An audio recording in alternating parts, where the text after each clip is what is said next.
차범석의 불모지라고 하는 희곡을 같이 해보도록 하겠습니다. 희곡은 장과 막으로 이루어져 있죠. 그죠? 1막 1장 단위가 극갈래라고 하는 게 있고,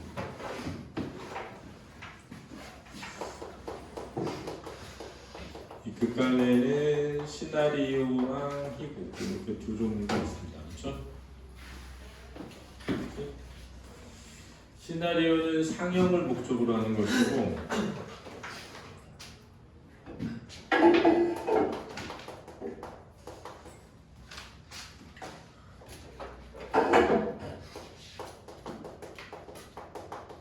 장면 번호를 기준으로 해서 장면이 나뉘죠.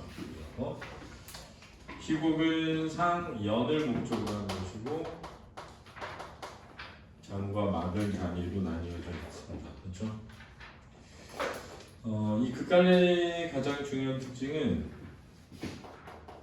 대화와 행동의 문학이라는 겁니다. 연극하고 영화 말고 연극의 대본인 희곡과 영화의 대본인 시나리오도 문학적 가치를 가지고 있다는 거야. 그렇지? 상연된 연극 또는 상영된 영화도 예술인데 얘네는 문학은 아니야. 근데 연극의 대본하고 영화의 대본을 문학으로 포함시킨 거야. 이해됐지?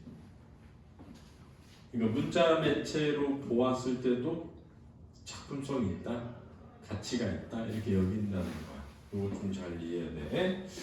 그런데 이 문학의 특징이 뭐냐면 대화와 행동의 문학이라고 한단 말이야. 대화와 행동은 구체성을 띠지만 간접적 방식이라는 게 되게 중요해. 그렇지? 자, 예를 들어가지고 안진우 선생님은 쓰레기다 이렇게 말하면은 직접적이지만 추상적이야. 왜냐면 안진우 선생님이랑 쓰레기는 은유적 표현이야. 그지? 성격이 나쁘다 이런 은유적 표현이죠. 근데 성격이 나쁘다 그러면은 직접적이지만은 추상적이야. 왜 나쁜지 몰라. 어떻게 나쁜지를. 그러니까 예를 들어서 안진우 선생님은 수업이 시작하자마자 앞에 있는 여학생이 뺨을 3대 때리고 발로 차고 밖으로 내쫓았다. 이유는 머리를 안 감고 와서이다. 이러면 와, 그 새끼 개쓰레기네 이렇게 생각할 수 있잖아. 그러면 그 새끼 개쓰레기네 라는 건 그 작가가 한 것이 아니라 작가는 행동과 대화만 보여줬을 뿐이야. 그지? 그러니까 우리는 되게 구체적으로 그걸 보지. 그런데 쓰레기네 라고 생각을 해야 돼. 그러니까 간접적 방식으로 쓰레기라는 걸 전달했다는 거죠. 이해됐니? 이게 중요하다. 그래서 이런 거를 뭐라고 하냐면 대화와 행동을 통해서 전달하는 이런 걸 극적 제시라고 하는 거야. 극적 제시. 왜냐면 이게 극갈래에서 제시하는 방법이라는 거야. 인물의 성격을 제시하는 방법. 그래서 극적 제시라고 한다. 이런 극적 제시는 자, 쟤네들이 왜 저런 대화를 하는지 저런 행동을 하는지를 심리를 알 수가 없어. 그래서 그 심리 상태를 우리가 알지 못하기 때문에 느끼는 걸 뭐라 그래? 긴장감이라고 하고, 이런 긴장감은 몰입을 뭐한다? 유도하죠. 이게 이제 중요한 특징이야. 극갈래. 이런 게 은근 아무것도 아닌 것 같지만 시험에 다 반영돼서 나오기 때문에 이런 내용을 잘 복습하고 내가 머릿속에 넣어둔 사람은 1등급이 나오는 거고, 듣고 말고 하면은 실력이 있었어도 3등급까지 내려가고, 아예 이런 거를 공부를 해본 적이 없으면은 4, 5등급도 나오고 그런 거야. 아직 시간이 많이 남아있기 때문에 이 남은 기간 동안에 복습을 잘 해놔라. 이런 다 설명했던 거야 예전에. 자, 그리고 이 시나리오하고 희곡의 가장 큰 특징 중에 하나가 또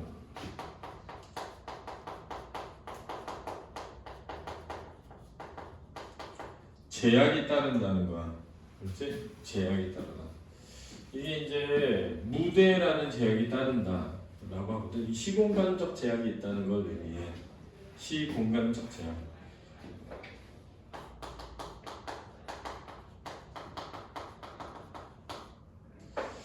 그래서 어떤 무대 위에 한 100명씩 올라와가지고 연기를 할 수는 없는 거거든. 또 영화를 한 30시간을 연속해서 볼 수는 없는 거거든. 물론 이제 드라마나 이런 거 좀 다르긴 한데 그래도 드라마도 진짜 정말 너무 길다 그러면 100부작 나올 수 있겠지만 웬만하면 그렇게 찍기는 어렵거든. 그러니까 이러한 시공간적 제약이 따르기 때문에 이 시공간적 제약으로 인해 나타나는 여러 특징들이 있다. 가장 내용적으로 중요한 특징 중에 하나는 뭐냐면은 이 소설이나 이런 거는 배경을 묘사하거나 설명하는 거에도 되게 신경을 많이 써. 심리를 서술하거나 이런 것도 되게 신경을 많이 쓰거든. 근데 극은 그러지가 않다. 극은 굉장히 직접적으로 갈등을 보여줘.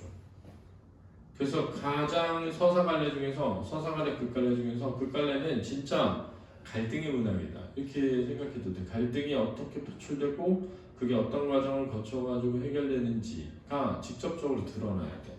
그래야 관객이 몰입해서 그걸 바라볼 수 있게 되거든. 소설은 읽다가 내가 잠깐 쉬었다가 이런 게 가능하지만 연극이나 영화는 그런 게 불가능해. 한 자리에 앉아가지고 끝까지 시청하고 끝내야 돼. 그러니까 갈등이라고 하는 것을 직접적으로 드러내가지고 그게 어떻게 변하고 어떻게 끝맺는지를 보여주고 끝난다는 거야. 그래서 갈등을 중심으로 이 극을 이해하는 게 되게 중요하다라는 거예요. 그래서 여기 보면 지금 근대화 과정이라는 게 있는데 근대화라고 하는 건 되게 여러 가지가 담겨 있어. 가장 기본적으로 산업화되고 도시화된다는 점이죠. 그리고 자본주의가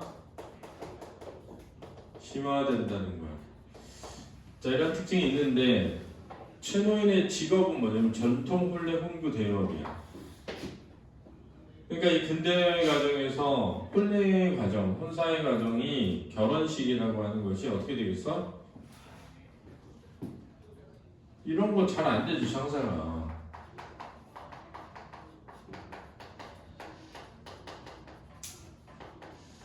이렇게 되겠죠.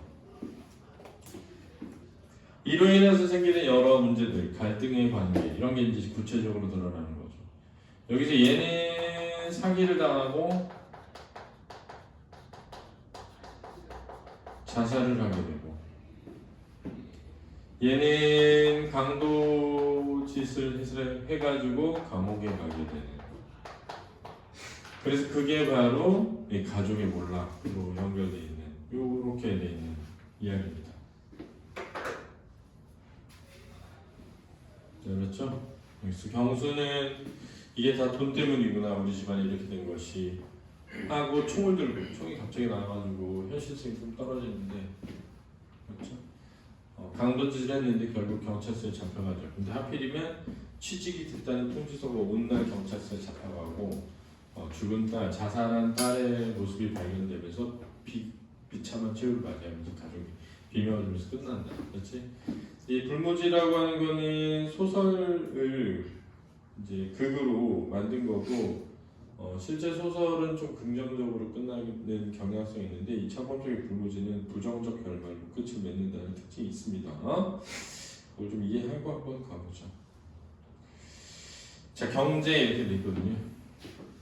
경제는 대학 진학을 목표로 하고 있는 학생입니다. 오늘은 왼산을 그리도마나 공동수도에 난장판인 걸 하며 항아리에다 물을 붓는다. 여러분들이 이런 공동수도 이런 거 잘 알지 못하겠죠, 그죠? 이런 거 이제 보면 시대적 특징이 드러난다고 할 수 있고요. 여전히 빨래를 하며 비가 내니까 집집마다 빨래하느라고 그렇겠지. 경훈이는 인쇄소 식자공, 이제 인쇄소 일하는 여자인데 집안의 생계를 담당하고 있습니다.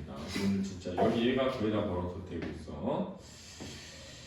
형제 아버지 우리도 다음에 제발 물 흔한 집으로 옮깁시다. 물만 깃다가 내년 봄엔 낙지하게 생겼는 걸요. 하루 이틀도 아니고 그랬단 말이야. 그래서 낙지하게 생겼는 걸요. 이런 걸 볼 때 얘가 이제 대학 진학을 목표로 하고 있는 수험생이라는 걸 알 수 있고.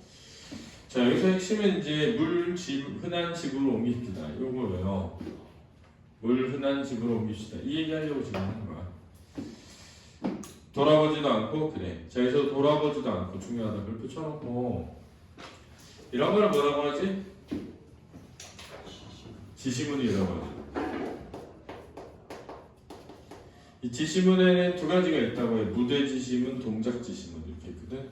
극갈래의 이제 희곡의 3요소 해가지고 해설,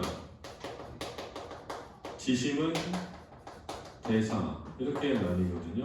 대사는 대화, 독대, 방배 이렇게 나눈다고 하네요. 지시문은 무대 지시문과 동작 지시문이 있어요.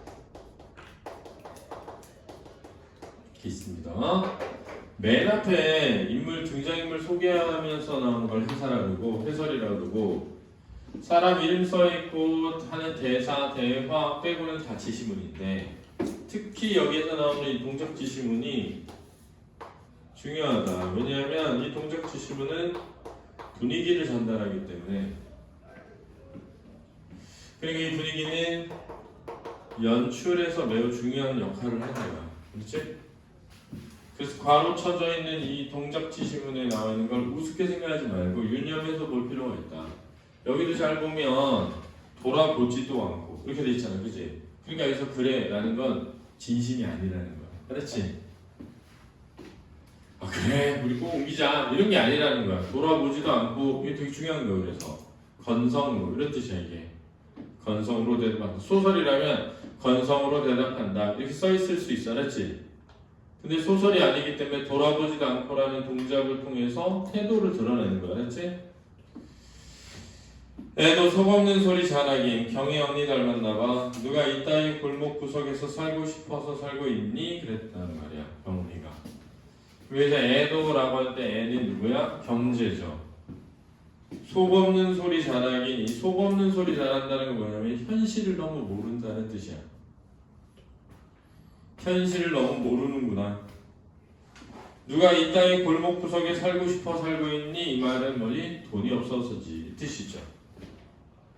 돈이 없어서 그렇지 우리는 뭐 그게 좋은 걸 몰라 이런 뜻이에요. 살기 싫으면 딴 데로 옮기면 될 걸 왜 이런 개딱지 굴 속에 산다는 거요. 눈을 크게 뜨며 무슨 소리냐 이 집이 어때서. 자 여기 이제 봐야 돼.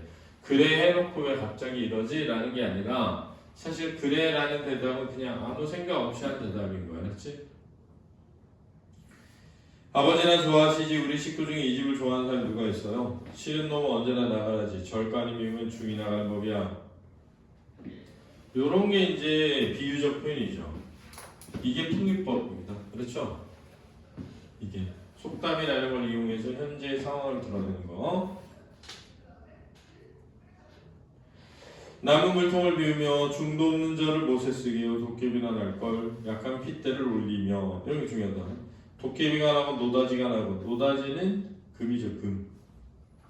그래서 옛날에는 아무도 이 금 건드리지 마라 그래서 미국인들이 노터치라고 했단 말이야.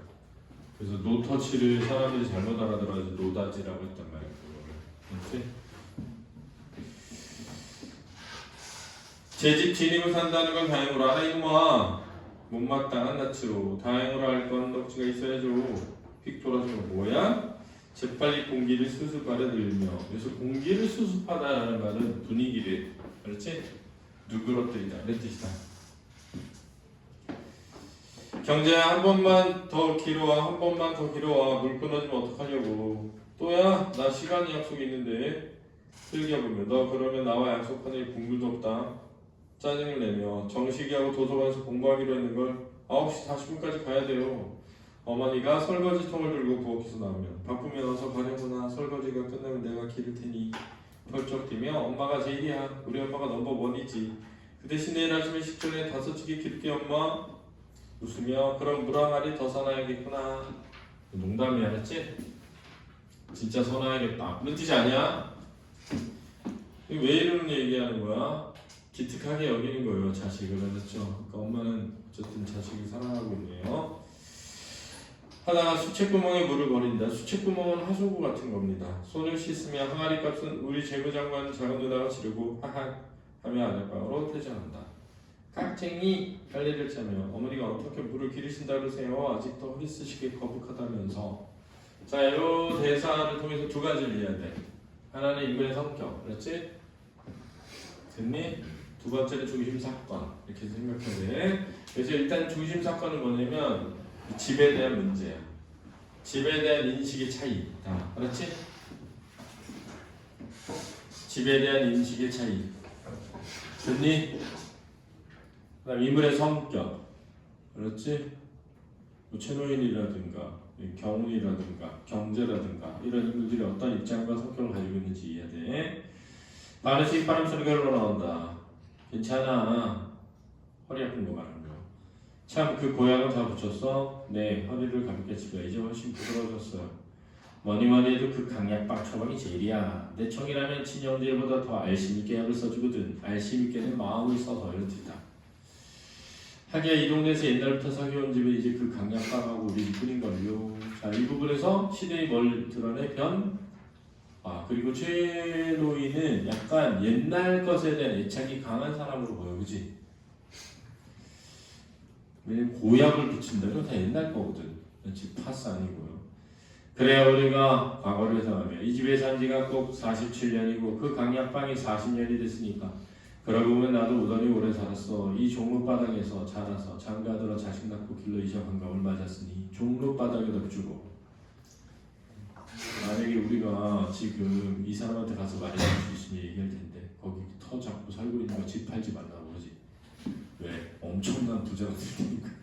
종로에 자기 집 갖고 살고 있다고 생각해. 마당에 좁지만 마당 있는 집은. 그죠? 이게 저 종로바닥이라는 데서 뭐가 드러나면 구체적 지명이 드러나고 이 구체적 지명은 이 구체성을 강화한다. 이거 중요하다. 시험에 나온 적 있어. 말 끝에 앉으면 정말 근 50년 동안 이웃 얼굴 그리고 저렇게 집이 들어서는 걸 보면 세상이 변해가는 모양이 환하게 보이는 것 같아요. 저렇게 집이 들어서는 걸 여기도 붙이고 이게 이제 높은 고층 빌딩들이 들어서는 거예요. 주위에.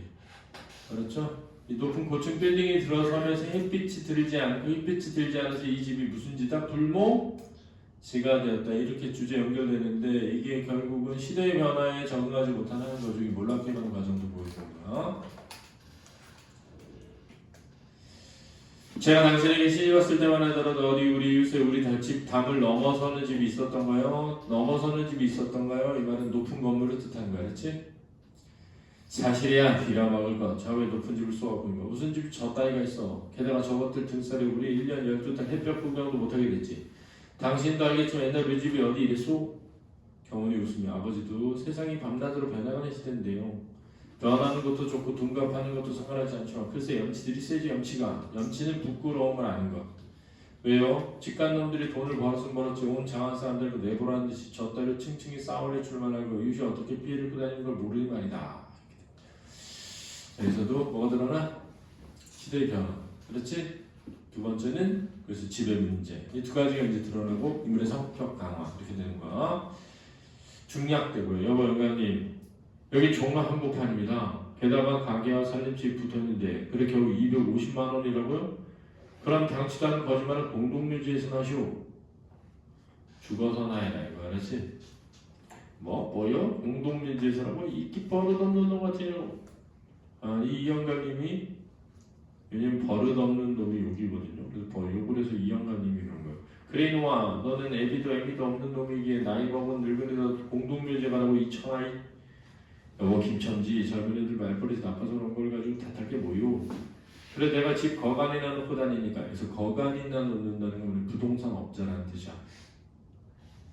뭐 사고뭉치나 외톨인줄 아느냐? 자식이 없고 그지? 친척이 없는 사람인지 아느냐? 이놈아 나도 장성 같은 아들한테 딸이 6남이여. 아니 제가 뭐라고 했길래 얘가 한 말은 그냥 공동묘 죽어서나 해라. 이건 말도 안 되는 말이야. 터무니없는 말이야. 이런 말일 뿐인데 죽어라 이렇게 말을 받아들였다는 거잖아. 그렇지? 너 참 잡고 있어. 용서하시오. 이런 젊은 놈들 아무 생각 없이 말을 하니까요. 게다가 술을 마셨다고. 그럼 이놈이 한낮부터 술 처먹고 어른한테 배우나 이놈아 내가 그렇게 말만하니? 김첨지 글쎄 진정 아시라니까. 내가 이렇게 대신 사죄하겠소. 그리고 250만 원이 터무니없는 값이라고? 이놈아 누군 돈이 바람맞은 대추알이거든. 바람맞은 대추알이라는 건 뭐냐면 가치 없는 것. 돈이 썩어나다 그 뜻이야. 응? 그것도 잘 생각해서야. 응? 잘 생각해서야 뭐냐면 비싼 값으로 쳐줬다 이 뜻이 알았지? 이런 분한 일이나 글쎄 잡으시고 일해 앉으세요. 난 그만 가보겠습니다. 이런 일도 기분제니까요. 다른 사람 골라서 공동묘지로 보내고요. 에이? 그러면 퇴장한다. 아 김선재 김선생 제게 무슨 놈이 영감이 저래? 네가 잘못이지 뭐니? 집을 팔지 말라고 했는데 이때 채널에 시근거리며 등장하자 이 말을 듣고 서운해한다. 이놈아 누가 이 집을 판다고 했어? 어? 아니 그럼 이 집을 파시는 게 아니면 모터를 복덕하면 저런 쓸게 빠진 녀석은 아니 내가 보통 이 집을 팔아 응? 오라 니놈 취직자고 되기 위해서 응? 아니 그럼 250만 원이라는 게 무슨 얘기입니까? 자 엄마도 지금 하는 줄 알고 있었던 거야 알았지? 너 따위 놈을 위해서 하나 남은 집마저 팔아야만 속이 시원하겠니? 전세를 6개월 내놓겠다는 거야. 예? 전세라고요? 어머니와 경훈이 서로 얼굴을 바라본다. 놀란다는 거야 알았지? 그런 거였어? 왜? 아주 암하는 게 양이 안 차지는구나. 여기서 양이 안 차지할 때 양은 원래는 소의 위야 소의 위. 그렇지? 소가 위가 7개인가? 6개인가 그렇잖아. 그지? 그래가지고 양껏 드세요. 그럼 소의 위가 다 찰 정도로 이 뜻이야. 그래서 니네 그 곱창집 가면은 양밥 팔잖아. 양밥. 양이 소의 위를 잘라가지고 구워 먹는 거야. 그렇지? 쫄깃한 맛이 있다. 양이 안 차지 이놈아 이렇게 양이 그거 양이야. 수량할 때 양이 아니라 이놈아 이 애비가 집도 절도 없는데 거지가 돼서 죽는 걸 그렇게 보고 싶으냐? 아버지 아니에요 저는 아니면 껍질이냐? 그래서 아니면 껍질이냐는 뭐냐면 안과 박이라는 뜻으로 언어 유희야. 아니면 껍질이냐? 껍질은 박. 그거 아니에요 안 박. 박은 껍질. 알았지? 언어 유희야. 여보 그럼 집을 전세로 줘서 뭐하게요? 글쎄 아까 어떤 친구에게 요즘 실내에 사는 그 뭐라더라 샤프리뿔? 이라든가 샤플보드 말씀이세요? 게임 오락하는 거 알았지? 그래 샤플보드 말이다. 그건 차리는데 돈도 안 들고 수입이 괜찮다고 하면서 사가에 종로 사가에 적당한 집이 있다고 하길래 그걸 해볼까 하고 이 집을 구했지. 그래 얘기가 거의 익어가는 판인데 익어가는 판 거래가 성사되는. 글쎄 다 되는 치게 코 빠뜨리기로 저 녀석이 이것도 통일법이야. 아니 그럼 전세를 250만 원이란 말인가요? 그렇지. 저 가게만 해도 100만 원을 받을 수 있어. 그런 걸 가지고 나는 괜히 걱정했다는 거야. 뭐가 괜히야? 아버지께서 이 집을 파시는 줄 알았어요. 그럼 너희들은 모두 한속이 되어서 어쨌든 내 일을 안 되게 하고 이 집을 날려버릴 궁리만 하고 있구나. 이 천하의 못된 것들. 그럴 리가 있겠어요? 다만 듣기 싫어! 이 집에는 되는 거 하나라고도 없어. 흔한 햇빛도 안 드는 집에 뭐가 돈이 된단 말이야. 뭐가 돼? 하며 화초밭을 함부로 작신작신 짓밟고 뽑아헤친다. 신경질적이네요. 이처럼이 그게. 아니 뭐 오해할 수도 있지. 이런 게 참 힘들죠. 뭐가 참 힘들냐면 서로 대화할 때 상대방의 의도를 말해버릴 때 힘들죠. 그지? 엄마가 전화를 빨리 들어오라고 했는지 뭐였는지 몰라. 근데 니네 친구들하고 놀고 있느라고 전화가 오는 걸 알았는데 안 받았어. 왜? 엄마가 전화하면은 어디 있냐고 물어볼 거고 어디 있냐고 물어보면 내가 뭘 말해야 될지 좀 궁색해서 거짓말을 말할 수도 있고 그지? 거짓말하기는 싫고 그래가지고 전화 안 받고 막 그럴 수 있잖아. 그런데 집에 들어오자마자 너 왜 엄마 전화 안 받아? 엄마를 무시하는 거야? 그러면 무시한 건 아닌데 이게 이 의도를 가지고 말하기 시작하면은 이게 진짜 힘들어지죠. 근데 이제 그 의도에 대한 상처가 커서 그래. 의도에 대한 상처. 그러니까 얘는 여기 지금 가족들도 그냥 250만 원이 너무 싸지 않나? 이런 생각을 했는데 이게 전세를 250만 원이 한다고? 그래서 오히려 생각이 반전이 일어난 거거든. 근데 이 노인은 갑자기 되는 건 하나도 없대. 아니 뭐 다시 부동산 업자 한 명도 아니고 또 만나면 되는 건 하나도 없어. 그래서 막 화초를 막 햇빛 잘 안 든다고 막 같이 짓밟아 버려. 자기가 막 가꾸던 걸. 이러면 진짜 힘들죠. 아니 여보 이게 무슨 짓이에요? 그렇게 정성 들여 가꾼 것들을 당신도 내가 정성 안 들인 게 뭐 있어? 난 모든 일에 정성을 들여주면 안 되지 않아? 하나도 씨도 말이야 이렇게. 그래서 씨는 두 가지 의미를 주기적으로 포함하고 있는 거고요. 하나는 뭐니? 화초반 알았지? 하나는 자신공사 이렇게 되겠습니다. 알겠죠? 자 그러면 문제 빠르게 풀어보시기 바랍니다. 내용이 어렵진 않죠? 자 앞에 잠깐 볼까요? 뭐 인물은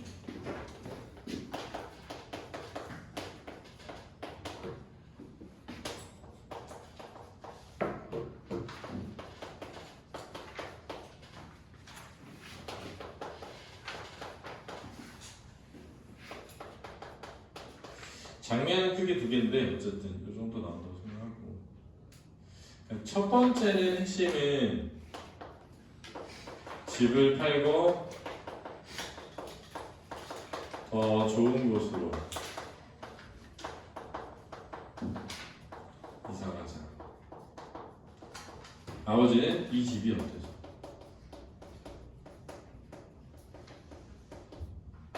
정성을 들여서 만든 내 집인데, 이 경훈이는 절이 없구나. 그래서 이 갈등을 말리고자 하죠. 이게 이제 첫 번째라면,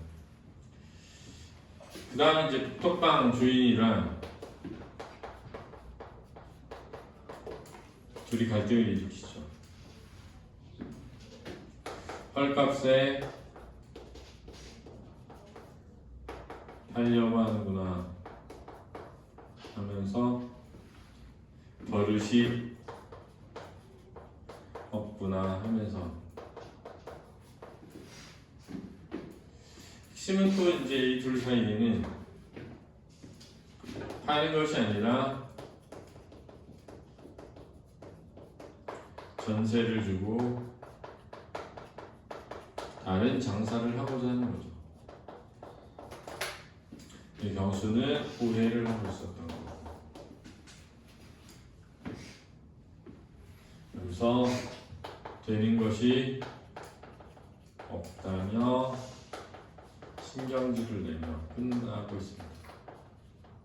우리는 뭘 이해해야 되냐면, 이 최노인의 성격, 사실은 고집이 세고, 그러나 시대의 변화에 대해서 못마땅하게 생각하지만, 그래서 변화를 적응하려는 하고 있죠. 못마땅하지만. 그리고 이것이 이제 집을 전세 놓는 과정을 통해서 드러나고 있다, 이렇게 이해하면 되겠죠.